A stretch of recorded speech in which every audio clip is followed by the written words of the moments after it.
Welcome to the channel. Today's story is full of surprises and real drama. Subscribe and like to stay updated. Let's dive in. I just found out what my wife of 22 years, Martha, had been doing every Friday afternoon while I was at work. She always said it was her workout time at the community gym, which she went to twice a week. What I saw, though, was like a scene from a cheesy old movie, with her playing around intimately with another man. Taking a step back, I'm a high school teacher, so I have very predictable work commitments at school. Each Friday afternoon, we have staff meetings that always go until 5 p.m., which means I'm usually home by 6.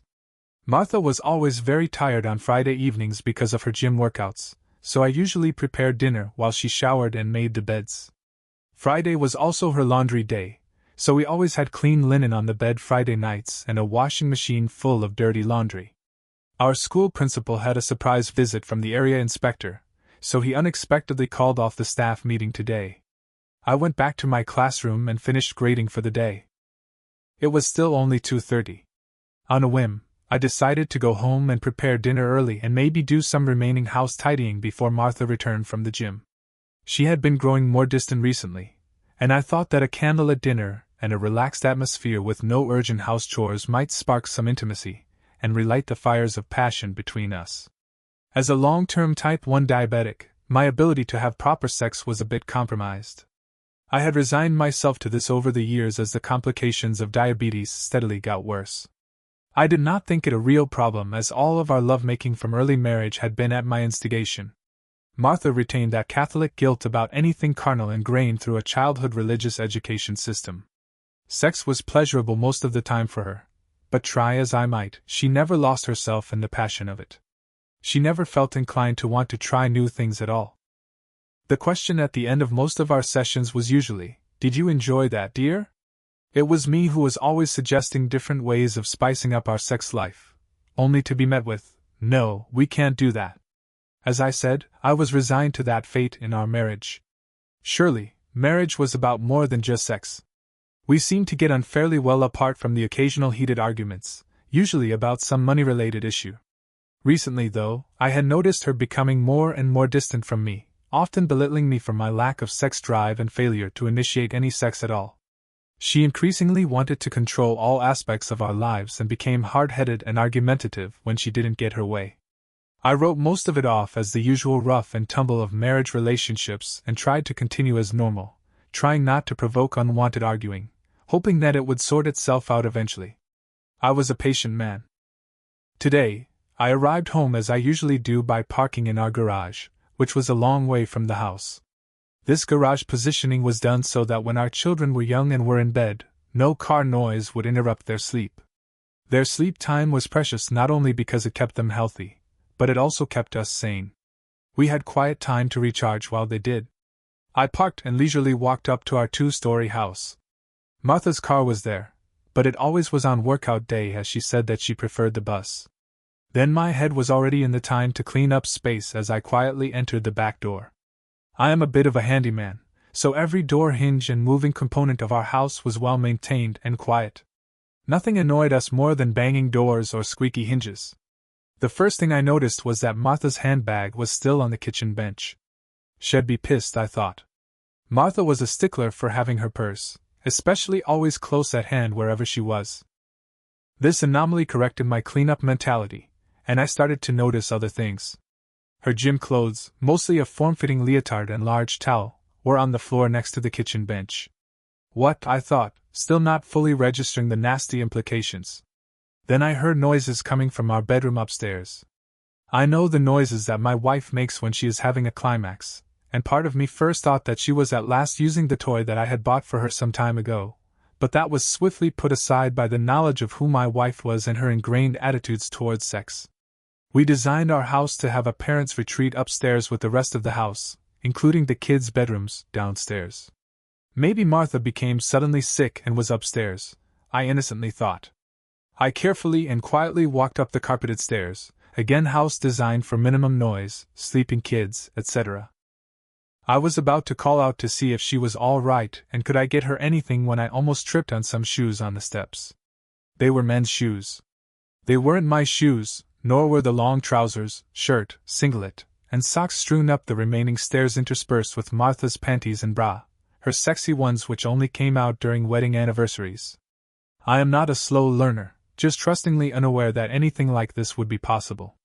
At this point, my logical brain was at odds with the some amount of marriage experience, with its underlying reliance on innocence, trust, and belief in the loyalty, love, and commitment of the marriage partner. I paused.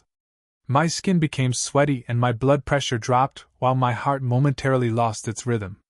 Was I having a low-sugar episode? I had to sit down on the stairs and regain myself, or I would have fallen down the stairs in a dead faint. No, was all I could whisper over and over. My disbelief turned to anger, an emotion I am not used to. I am usually a quiet, calm, controlled man. Being a teacher handling 30 different children all day enhanced that in me many years ago, but now that failed me. Adrenaline kicked in, and I saw red for the first time in my life. I hadn't even been in a real fight with anyone before. These feelings were completely alien to me. Still, with all of these strange feelings invading my system, a morbid sense of curiosity made me gently and quietly proceed up the stairs and into our two-way wardrobe, one door into the bedroom and another into the upstairs bathroom. By making my way through the ensuite bathroom, I could then go into the large walk-in robe, which then connected to our bedroom. At the bedroom door of the wardrobe, I could see clearly into the bedroom. The robe door was slightly ajar and at just the right distance that I could see the bed. I felt like I was watching a horror movie. The actions and plot were all pure Floridian spicy movie, but the identity of the main female lead character transformed it into a horror flick. I was on remote control. I could not look away. You know the knowledge that some graphic, gruesome scene was about to play out on the screen, but you keep watching anyway. Then I saw it. Actually, I had been hearing the moans and grunts all along, but my mind hadn't registered the sounds of passion coming from our bedroom. After the initial discovery, it was overloaded with pure rage and disbelief. I could see the whole scene played out before me in every graphic detail. The sights, smells, and sounds came at me in a rush. The hairy body of some stranger between Martha's legs, her eyes closed tightly and brow furrowed as if concentrating extremely hard on a problem. Did I want to fight and beat this man? Hell yeah, but unfortunately, I'm not a martial artist or an ex-marine or the alpha male that we all have been hearing about so often. And no, I don't have a friend named Ralph, either do I know anyone who is a staker from Peru. Hell, I have never been to Peru. I knew that I would never win a fight with this huge man. I had no clue what to do. I don't know how, but my mind allowed me to detach from the scene before me just long enough for my logical brain to suggest I take out my phone and record what I was seeing. Would a sane, logical man do that? I would need this footage later to convince myself that all of this was real and that I was not in the middle of some nightmare. I would need this to confront Martha about what I was seeing. My hand shook in the action of taking out the phone. It was almost automatic. What I was experiencing was too surreal. Strangely, it was the act of recording the scene which triggered some sense of calmness in my overloaded psyche. It provided the disconnect which allowed my subconscious to cope. I had watched spicy videos before, much of it with Martha when we were younger, but less so while the kids were growing up. What if the kids found it? She would always say, and rightly so. The falseness and poor acting of most spicy videos was enough to be able to detach from any sense of reality during the flick, but it was usually titillating enough to get both me and Martha into a mood physically and psychologically for a good session of lovemaking. While she would never admit it, she liked what she saw. Our love for each other provided the catalyst to change pure animal sex, such as it was, into lovemaking in its purest form. However, this was strangely different. My hand held the phone while my eyes were glued to the moving act of betrayal playing out before me. This was not some plastic-enhanced, well-paid bimbo spreading her legs for some bronze stud with a perfect smile and clean feet overdosed with Viagra.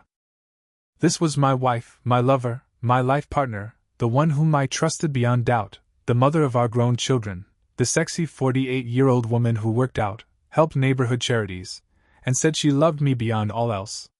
This was betrayal at the most primal, basic level. It wrenched the guts out of me.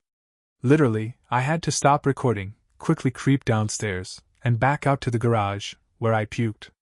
My body purged the contents of my stomach while my mind wished for a similar purging of the sensory torment that I had just endured. After what seemed like hours but in reality probably only 30 minutes, I left our yard and started walking. To where, I don't know, but I ended up in a park many miles from our house. There, I washed my face, sat down, and watched the recording with the sound turned down so as not to frighten the children playing all around me, their mothers talking with each other on seats around them. Thankfully, none of them saw what I was watching, the destruction of my life, and all I had grown to find normal was there in digitized reality on my phone screen, the destruction of our marriage. It was then that I cried. Stomach purged, now it was time for my emotions to let fly and purge my psyche in a similar way. I cried until a sound-interrupted meth warning beep of impending battery failure roused me from my sobbing. The park was empty as my soul. My body felt light, almost ethereal, as I Wakedno floated back home. All the weight that grounded me in my life was taken from me, leaving only a walking shell. I felt like a balloon floating along with the wind, held only by a string to stop from disappearing into the sky.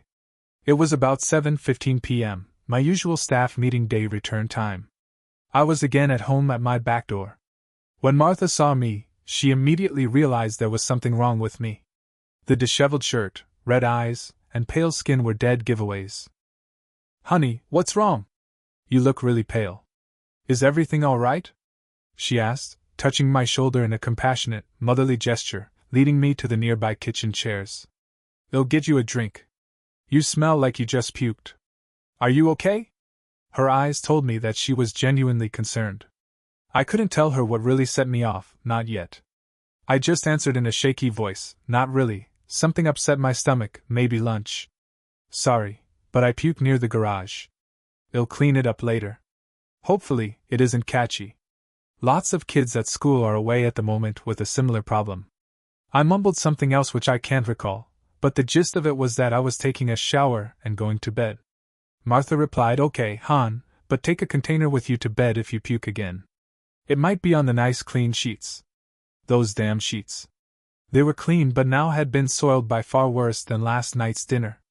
They were soiled by the stains of pure betrayal. I replied a little more forcefully, "It's okay, I'll sleep in the spare room until I feel better," and wandered to the spare downstairs bedroom. And that was it for the next few days. Martha was her normal self. I was on autopilot with work and slept in the spare room in case I puked again. I knew I couldn't keep up that excuse for long, though.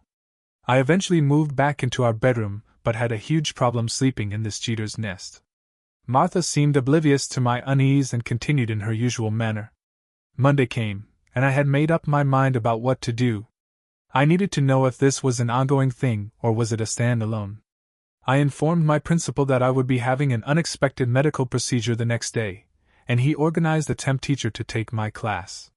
Tuesday morning, I left as usual but parked a few streets down the neighborhood and walked back to our street. I knew the back entrances to the yards near our house and carefully, so I wouldn't be observed by any neighbors, made my way to our garage at the back of the house. There, I changed into casual clothes and soft socks for walking quietly. It was then a waiting game. I remember that there was no extra car at home when I arrived unexpectedly last Tuesday, so I would not be able to rely on the sound of a car arrival to inform me of any visitors. The maggot must walk here. I crept carefully around our gardens until I was in a spot that allowed me to see our front door while being screened by the hedges and bushes we had planted for privacy from the road. I waited. Martha could be heard going about her chores, totally oblivious to my presence. Her confidence that the normal routine was occurring was obvious: kitchen, washing up, dishwasher, lounge, vacuuming, and dusting. This went on until about 11. Martha then went upstairs. I could just hear the shower followed by a period of silence followed by the flushing of the toilet. She came back down about 30 minutes later, dirty sheets in hand. She deposited them into the washing machine. She was wearing her gym clothes and looked freshly showered and shaved. Even now, I could only stare at her slim, petite figure. I loved it when she wore her gym leotards. The regular gym sessions really kept her looking at her best, and she looked hot, I have to admit. She then opened the front door and left it open so that if someone came, they would not have to hesitate but come straight in, I supposed. This didn't look good. My hope that what I saw was a momentary lapse into madness by Martha seemed as if it was a forlorn hope. I didn't have long to wait. About 11:30 he came. I did not know who he was, but he had walked in from the left side of our front gate. My phone took about 10 seconds of video which recorded side profiles and even an almost straight-in view of his face. He didn't hesitate. He was straight in and through the door. The next words I heard made my blood curdle. "Hey, lover, I hope you're dressed for a big workout again." "Of course," came the reply from Martha, in my Leos as usual. "You always love it when I wear these. I sometimes wonder if it was these that attracted you to me in the first place," she said playfully. "Baby, you never cease to make me hot for you," he replied. Then they went animalistic, all there in real-life color in front of my eyes. If it was not bad enough, I even heard Richard Hemsworth narrate everything in my head as I saw it. This was beginning to feel like déjà vu. Now I knew why I saw what I saw last week. I definitely did not need to see any more to confirm my suspicion that this was indeed an ongoing affair, not just a one-off event. It seemed that they almost had a well-practiced routine to their sex sessions. I had seen enough. I could not see any more from my vantage point anyway without risking entry into the house. They had only just moved into the bedroom, our bedroom, and would still not be as focused on their tryst as last Tuesday. They would most probably hear me this time if I attempted to venture into the house. I retraced my steps to the garage and took stock. My heart was still going nuts. I needed to calm down, but I also needed to find out more who, where, why. The why I already knew. How was I going to tell Martha that I knew of her affair? That telling would probably be more painful for me than for her.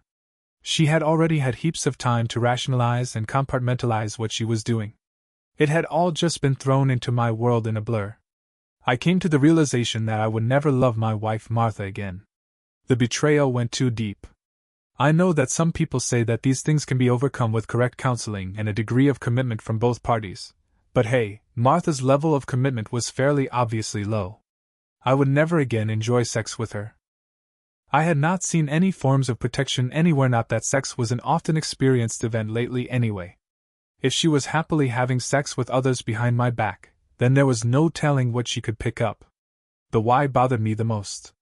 Why was she doing it? I knew we didn't have a very active sex life, but her whole life with me had been one governed by Catholic guilt about sex and the pleasures it held. Sex was for creating kids, not enjoying and gaining pleasure from. Lust was one of the 7 deadly sins, and to feel overly turned on or passionate while engaging in sex was almost banned from all good Catholic girls and boys. I was the one who always tried to add some spice and adventure into our sex life while I was physically able. I always knew that one day my diabetes would have a degenerative effect on my little Johnny, among other body parts, and so I would try everything to add new things to our sex life. Every single innovation, toy, position that I tried to introduce was met by negative feelings and even some strange glances which suggested that in some way I was weird for even thinking of those things. It took 10 years of marriage for her to even try a BJ. Call me weak, but I am not a pervert. I will not insist that a woman with me, namely, my wife, the only woman I had ever had sex with, perform an act which she finds abhorrent, or causes her discomfort. I will acquiesce with anything she finds comfortable at the time, even if I wish that more adventure or creativity could occur. I am just like that. Whether that is seen as unmanly or whatever, I could not bring myself to do that. Besides, it certainly doesn't do much to my libido to have an unwilling partner. I know some lovers get off on being in control, as the plethora of such websites attest to, but that is their kink, not mine. So why now, all of a sudden, did Martha want to explore all of those things which she steadfastly disagreed with for so many years of our marriage? And why didn't she discuss these newfound wants with me first? I realized that the betrayal was just an outward manifestation of a deeper lack of trust and willingness to share intimacy. My marriage was absolutely, utterly fallen apart. She betrayed our marriage right down to its foundations. Admittedly, I did feel blamed for her meanderings. Maybe there was something more I could have done to enhance our sex life firstly. But maybe I should have kept pestering her about her desires, especially the sexual ones, instead of allowing the status quo to become entrenched. Maybe she felt that she couldn't discuss these with me. I need to soul-search these questions more. Where had all of this started and when? I knew that Martha had been going to her gym workout sessions for at least 2 years. It had been a New Year's resolution that long ago, one that I supported wholeheartedly. As a diabetic, I absolutely understood the need to maintain a healthy, balanced lifestyle, which included a necessary physical workout regularly. I knew that Martha went to the gym 2 bus stops from our house, one that was frequented by many of the married ladies in our neighborhood. I thought that it was a great idea, as it helped Martha connect with other females and build a small community feel for those around us. These women became very connected with her. They even convinced her to help with the many charity drives in the neighborhood. Maybe the gym would be where I could start. As a teacher, I had access to computers, printers, etc. I printed out profile pictures from my phone footage and decided to start with finding out the who first. Maybe that would lead to where and when this craziness started. I did not have much searching to do. The next Friday, Martha had her normal gym session, and I suggested that I come along too so that I could decide if I should also join. It was midterm, so I had the week off school. Martha was not very receptive to this, making excuses like, "It's only a bunch of married ladies there, and we mostly talk all session," where the weakest of excuses sounded like, "Who's going to be home while I'm at the gym?" I persisted though and managed to tag along on the next Friday. At first, as I walked into the gym, it was almost like the "who ordered milk in the saloon" situation. All eyes were on me, and I also noted some sideways mutterings from many of the ladies. Martha dismissed this with me by saying that the ladies were not used to seeing her accompanied to her regular gym sessions. The session progressed with the usual warm-ups and stretching. This was followed by an hour and a half of exercise station switching so that each muscle area was developed appropriately. I went along as long as I could but had to stop and take a breather about 45 minutes in. Actually, my blood sugar started to lower, and I knew that I had to stop and eat some sweet stuff fairly quickly. I did that, and Martha understood. After taking the jelly beans and waiting in a side chair, I took more notice of Martha and saw that she was obviously very nervous. She kept glancing at the staff area where the instructors entered the main hall from. I also began to take more notice of the gym around me. It looked much like all gyms the world over, exercise stations positioned all over with wall mirrors at each station so that participants could self-monitor their stance and muscle definition at each point. I wandered around, then noticed a wall with staff information situated near the exit to the hall. I went there more as a distraction and as a way to fill in the time till Martha finished. I glanced at the top photo, a woman of some indeterminate age, well-shaped, and definitely extremely fit, I thought, as I read her description, Miss Diana Collins, director and owner. This was followed by her cell phone contact number and hours of availability. Under her photo were 3 others, 2 women and 1 man. It was here that I froze. I would recognize that man anywhere, especially on a nudist beach. He was Martha's lover. This was the lowlife who was enjoying my wife, albeit with her passionate permission. Trembling, I read his description, Mr. Peter Hayes, head of exercise regime planning and personal body training. I had the who as I made a mental note of his phone number. I glanced in Martha's direction and noticed that she wasn't at the last station that I just saw her at. I walked back to my side seat and slowly studied each station, looking for my wife. Eventually, I found her in a seemingly desperate conversation with a man who was partly hidden from me by some powerlifting apparatus. He looked to be at the door to the staff area and had obviously been stopped from entering by Martha. She made a definite gesture for him to go, and raced back to the station where she was supposed to be. She hadn't noticed that I had noticed her absence and discussion. I was seething again. It was an emotion that I was not used to experiencing, and by the time Martha came back to where I was sitting, she again saw that I was unwell. "Are you okay? Did your sugar take a while to recover?" "Yeah, I'm okay now though." "Are you ready to go?" She was about to answer when Ms. Winslow announced on the gym's PA that tonight's usual final session of exercises would not happen as Mr. Grant took ill all of a sudden and had to go home. This was met by a chorus of groans and sighs by most of the women there. It seems that his session was almost the highlight for most of these ladies. This needs investigating, I pondered, as I looked at Martha. She didn't make a sound as the announcement was made but almost seemed relieved. "Let's go," she hurriedly said as she collected her towel and handbag from the seating area where everyone stored their belongings during the workout. We were just exiting when one of the ladies, whom I didn't at first recognize, came over to talk to Martha. "Such a shame that Paul couldn't finish off as usual tonight," she commented. "True," replied Martha and made a beeline for the car in such a way that it was very clear to the lady that Martha didn't want to talk about that right then. Okay, see you, squeaked Martha dismissively. She was in the car more quickly than I had ever seen her do that, ever. The ride home was a quiet affair. Martha just relaxed her seemingly so. She had her head back, eyes closed, and forcing herself to breathe slowly. I did notice these things. Maybe I could find out more from her now that she was obviously very relieved about something. So, that was an interesting session, dear, I commented. The station seemed to be really well set up. No wonder you are looking so trim and fit. Thanks, honey, she replied. You're right.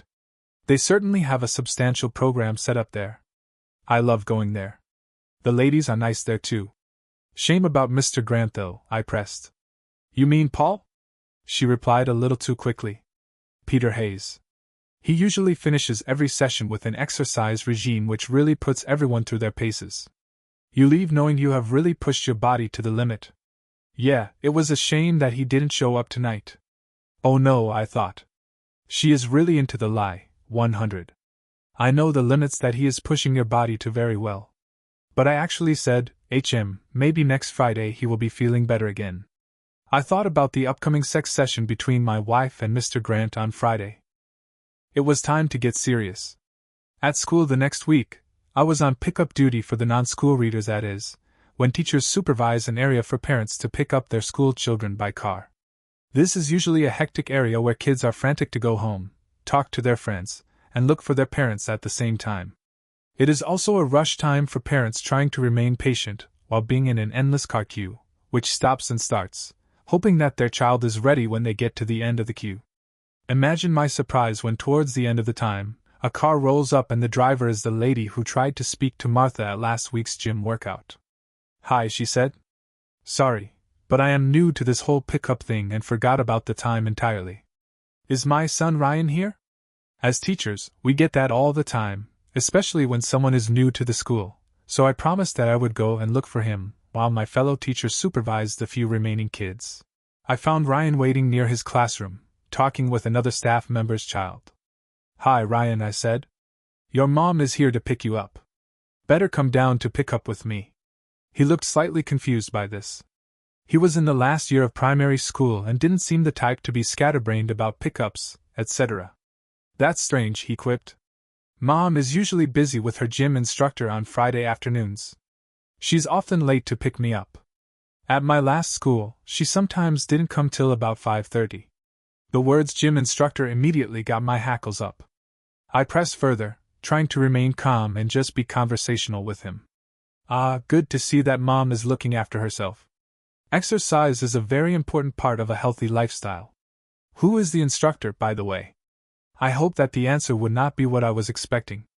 Oh, his name is Grant or something like that, answered Ryan. He also works at a community fitness center, and often takes people for private lessons at their homes. That's what I would like to be when I become an adult.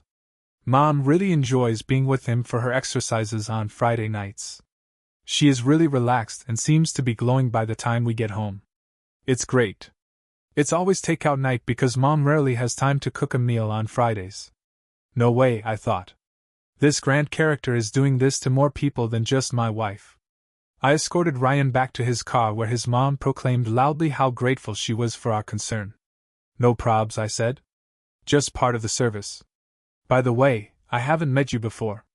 My name is Samuel Roberts. All the kids call me Mr. D for short. Pleased to meet you. I shook her hand and she replied. Hi, Mrs. Oops, now Miss Jones. Clara Hughes. I remember seeing you at the gym last Friday. I came with my wife, Martha. Sorry, but she seemed a bit rushed when leaving. Mr. Grant's absence seems to have messed everyone up that night. At this point, her whole demeanor changed drastically. While before she was just an apologetic late parent picking her child up from school, she now instantly became pale and guarded. She was almost shaking. Yes, okay, I will see you again, Mr. Davis. Bye, and she drove off. Wow, I thought. What gives here? Is our holy Paul doing someone else's wife as well? I do admire the stamina of the man, but that doesn't detract from the pure, unadulterated fact that he was an absolute holy. Now, I'm not a prude who judges everyone on the basis of their sexual behavior. Far from it. What happens between two or more consenting adults is entirely up to them. However, when one of the adults is supposedly married, there is a line that should not be crossed. If a married person feels the need to have sex with someone other than their spouse, they should be discussing either separation or open marriage with that spouse. To not do that is low. For a single person to willingly and knowingly engage with a married person, well, that is just not right in my book. Rian to plan my future, something I thought I had done in consultation with my then sweetheart, Martha. This future looked bleak. It only featured me by myself, without Martha, definitely, but maybe also without anyone. My anger allowed me to travel down a road I never thought I would explore, the path of revenge. I started to take stock of all the important little details that get hidden in the everyday life of a couple. Who pays the bills? What insurance company are we with? When do we pay our utility bills? Which account does this or that bill get paid from and when? Etc., etc., etc. My database of all of this info started to grow. I found that we had only a small amount to pay off our mortgage and that my superannuation account had built up to a staggering $750,000. Thank God for our teachers' union, which insisted that compulsory super contributions should be part of a teacher's basic conditions of employment. I figured, after reading up on the topic as much as possible on the internet without Martha knowing, that there was no way that I could escape the fact that all of our assets had to be split evenly. Our children were no longer dependent on us. We did have quite a bit saved in a cash account ready for a planned overseas trip, about $20,000. That trip would not be happening now. I decided my first act would be to deplete that account as fast as possible before Martha got wind of the fact that I had discovered her betrayal. I surreptitiously made many of the appliances in our house suddenly not work, a disconnected wire here, etc. While she was not at home, I would always say that Mr. So-and-so came to fix the said appliance, and that he charged such and such dollars and that he did it for cash for a little less. This cash I would secret away and then fix the appliance. Using this method, I had managed to secret away about $16,500.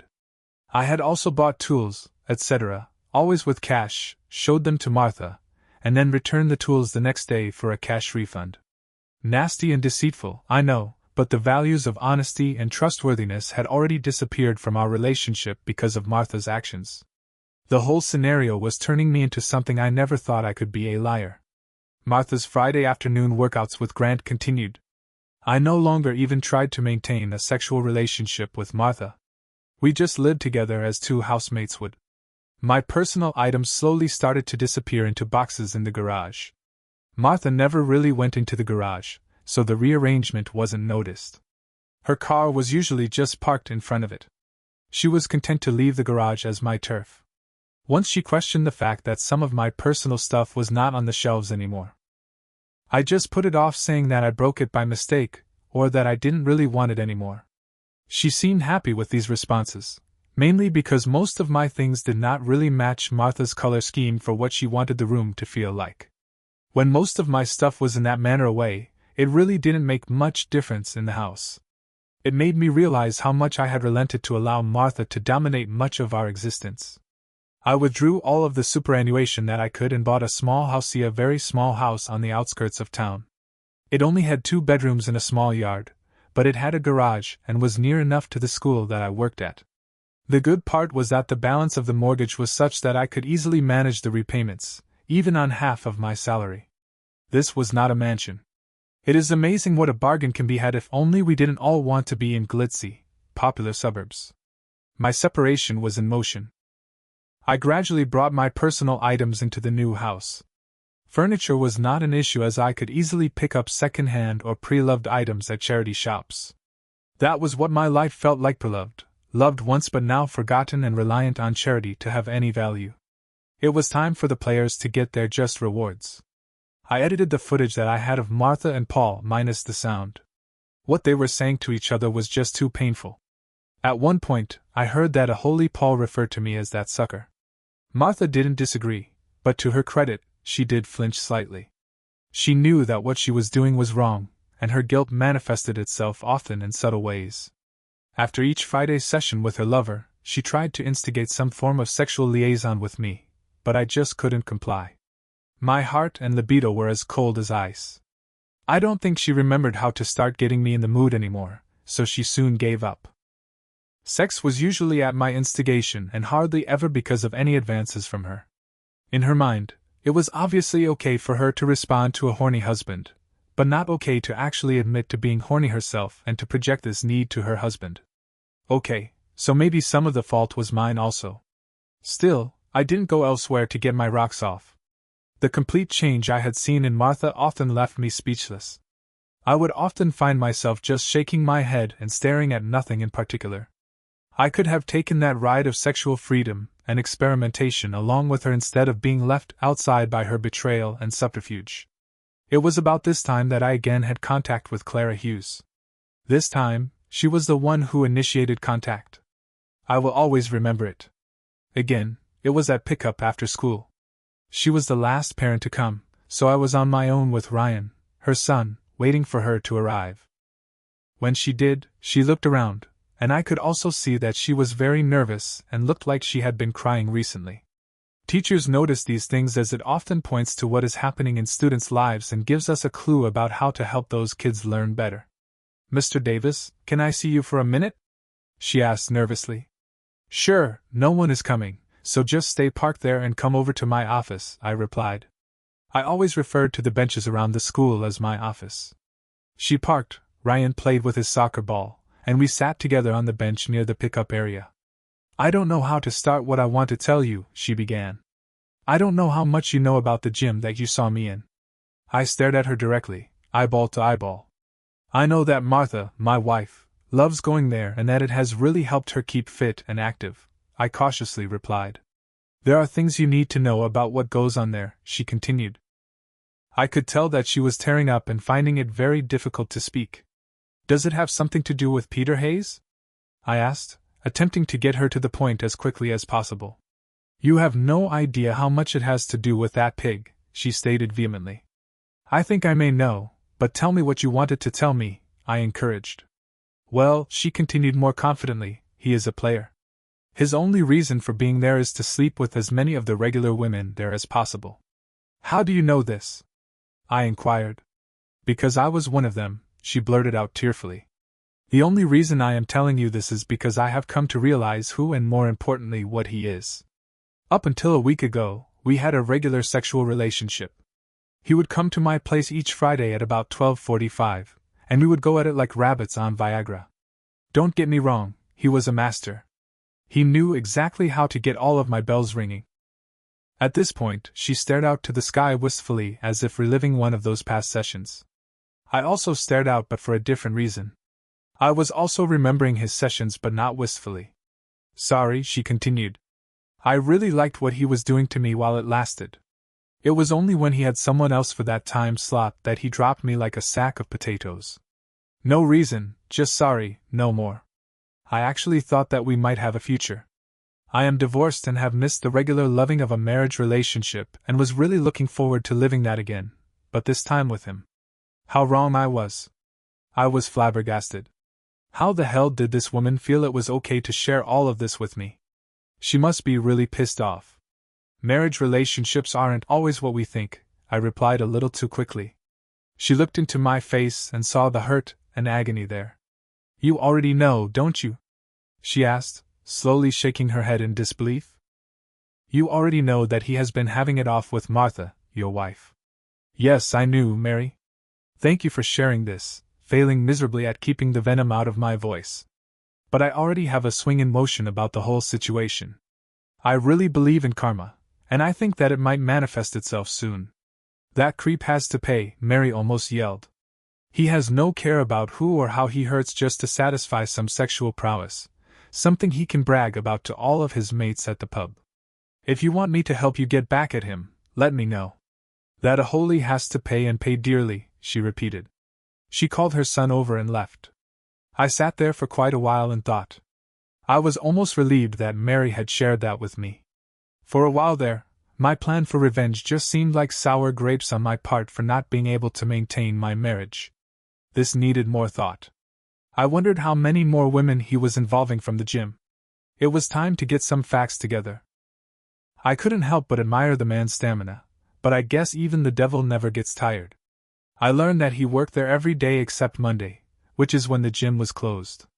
I remembered the phone number listed on the wall at the gym. Using the telecom's white pages, I backtracked the number to an address not more than 3 blocks away from our own address. No wonder he could walk to our place to screw the life out of my wife Sintob ex-wife. I informed Martha that I would be going for a walk each day at about 5 p.m.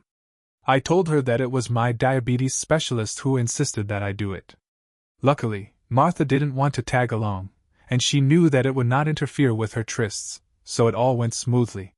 In the first evening walk, I made straight for Grant's address and saw that he lived in a ground-floor apartment in a block of several of these apartments. His car wasn't there, so I waited nearby to see when he arrived. He was always away from our house well before 6, so I guessed it would be routine for him to arrive about that time. Bang on, he walked into his apartment just before 6. This happened each day that I could walk, except for my staff meeting day, which was when I couldn't walk. I figured that he did this each day that the gym was open. Did he have a woman to screw each of these days? I was again amazed at his staying power. This man must be a sexual god, I thought. God is probably not an appropriate word given that it implies goodness. Maybe demon is more fitting. I intended to find out if he was visiting other women. My walks became earlier and earlier just to see when and where he was going each day. I decided to take a whole week off school for just that purpose. Luckily, being a diabetic and having been one for quite a few years, it was easy to get a sick certificate from my doctor.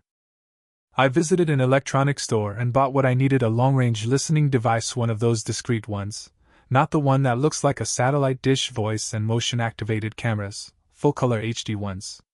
I bought 5 of those, an extra portable hard drive for my computer. I had to store all of the digital evidence somewhere.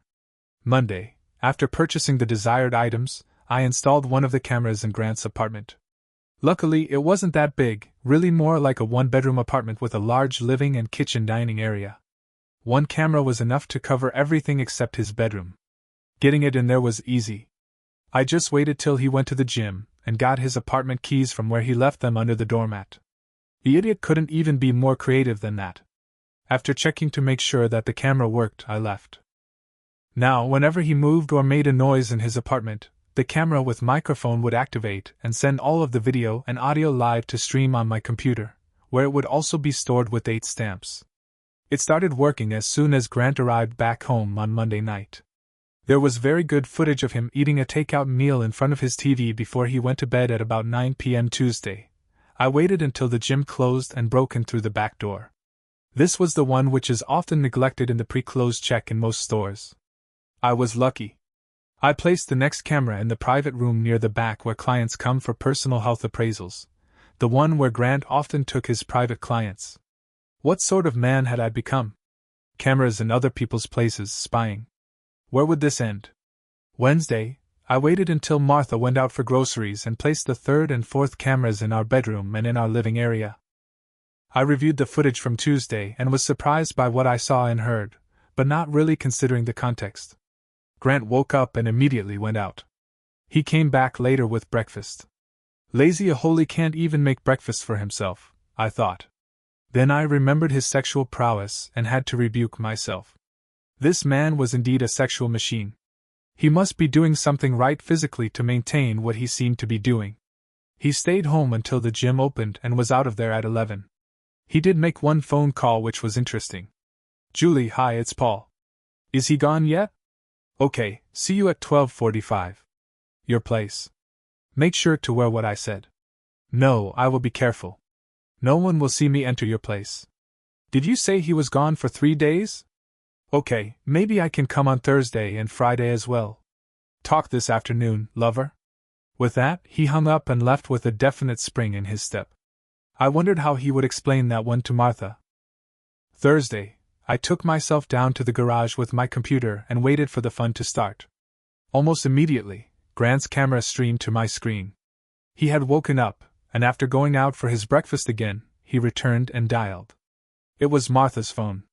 The camera streamed her side of the conversation as well. This spying was invigorating. Hey, it's Paul. How's my favorite woman feeling today? Does it need Dr. Paul to attend to any itches? Paul, don't talk like that on the phone. You never know who could be listening. Luckily, my lame husband has gone to work. I really need some sex. Oops, now who's talking dirty? She giggled. See you at 12:45 as usual? Of course, replied Paul. I may have a surprise for you. Are you up to something different? He waited. I could sense and see that Martha hesitated for only a couple of seconds before answering anything. Can't wait, and both hung up. What was that about, I wondered. 11 saw Grant head off to the gym. The camera in his private room activated shortly after. It showed him sitting on his desk with an attractive lady sitting down in front of him. Mrs. White, may I call you Alice? You want to have a more wanton session for your exercises? Is the program we have designed for you not meeting your needs anymore? He questioned. Well, yes and no, answered Alice coyly. My body is becoming much more fit. I can feel it improving every day. Unfortunately, this extra fitness and stamina is producing too much hormones, if you get my meaning. I haven't felt so vital in years. I know what you mean, Alice, said Grant. Even through the audio of the hidden camera, I could almost hear the lust in his voice. Let me see what I can do, he continued. Please stand here. Alice stood and caught her breath with a short, loud intake as he placed his hands firmly on her. Turn around, he commanded. She did, and her eyes were hooded in anticipation of what he might do next. He checked her out lustfully. Good progress, he said. She expected that this would happen, but the reality of it far exceeded the anticipation she had felt. The other ladies in the gym had hinted that he was a player, and would eagerly satisfy the need that they may have for extra tuition. Abruptly he stopped and went back down to sit directly opposite her. She was breathing with noticeable, loud breaths as he informed her, we may have to schedule an after-gym personal session. Unfortunately, I cannot do them here at the gym. Do you live nearby? I could come over as long as there is no problem with anyone else at home. He said this in a questioning tone. She nodded and said that would be fine. She added that her husband, Mr. Carter, was away on a business trip and that they would be quite alone for the time. Mr. Carter would not be a problem, she informed him. He is often away, but it might be better if he kept these extra tuition times quiet for now. Of course, he replied. How does 12:45 this Friday sound? Fantastic, replied Alice. She couldn't hide her excitement as she left to do her normal classes. Mary, the parent from school, seemed eager to help in any way, so I asked her to get a list of women that Creep was screwing or had screwed in the past. This she did with gusto, and within a week, she had names and addresses. The list was of 30 women, all members or past members of the gym. Martha's name was also on the list, a fact which filled me with shame and anger. I had by now almost completely extricated myself from our house.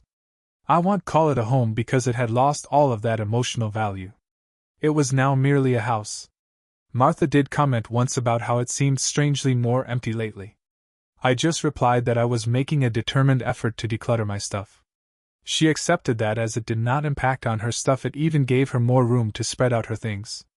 The garage items were now also moved to my new house.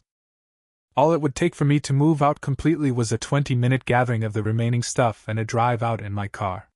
I had seen a divorce lawyer, and the papers were all prepared to serve at a moment's notice. The financials were set. Our holiday fund was completely drained into my own account. I kept all of the receipts for the fake purchases in a folder ready to supply if needed. My superannuation fund beneficiaries were changed to our children, and any available withdrawal amount was withdrawn. I had my own accounts, my own credit cards, my own insurance policies. I had changed Martha's car registration and insurance all over to her name only. She would be entirely responsible for that from now on.